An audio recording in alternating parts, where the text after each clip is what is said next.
আপুনি বাৰু নিজকে পৰিৱৰ্তন কৰিব বিচাৰে নেকি? যদি বিচাৰে তেন্তে আহকচোন আমি আজি কেইটামান কথা আলোচনা কৰোঁ। আমাৰ মাজত এনেকুৱা কিছুমান ব্যক্তি আছে যি অত্যন্ত আৰামপ্ৰিয় হয়। মোৰ এজন বন্ধুৰ কাহিনী কওঁ শুনকচোন।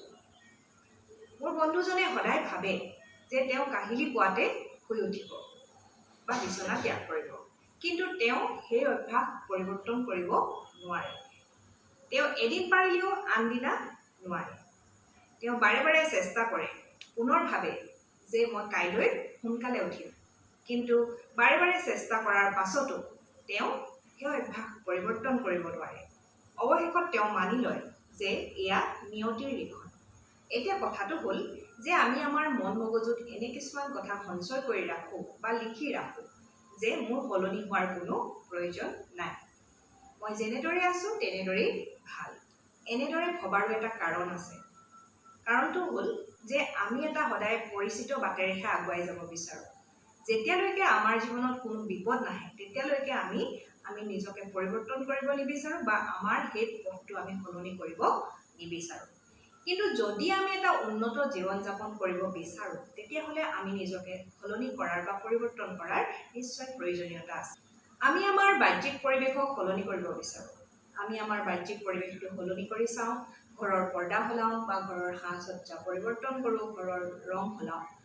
আৰু এই বাহ্যিক পৰিৱৰ্তনে যি আনন্দ আনে আৰু সেই আনন্দ অনুভৱ কৰি আমি ভাবোঁ যে ই আমাক আৰাম প্ৰদান কৰিছে, কিন্তু ই ক্ষণস্থায়ী।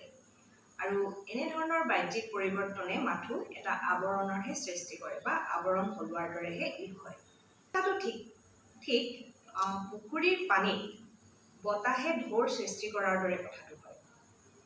যেতিয়া পুখুৰীৰ পানীখিনি বতাহে লৰাই দিয়ে বা বতাহে এটা ঢৌৰ সৃষ্টি কৰে, তেতিয়া আমি ভাবোঁ যে পুখুৰীৰ পানীখিনি জীৱন্ত হৈ উঠিছে। কিন্তু যেতিয়া সেই বতাহ হাম কাটে তেতিয়া ঢৌৰ প্ৰকোপটো নাইকিয়া হয় আৰু আমি তেতিয়া তাত এটা শান্ত পৰিৱেশ দেখিবলৈ পাওঁ বা সি আগৰ দৰে হৈ পৰে, তাত কোনো প্ৰাণ নাথাকে।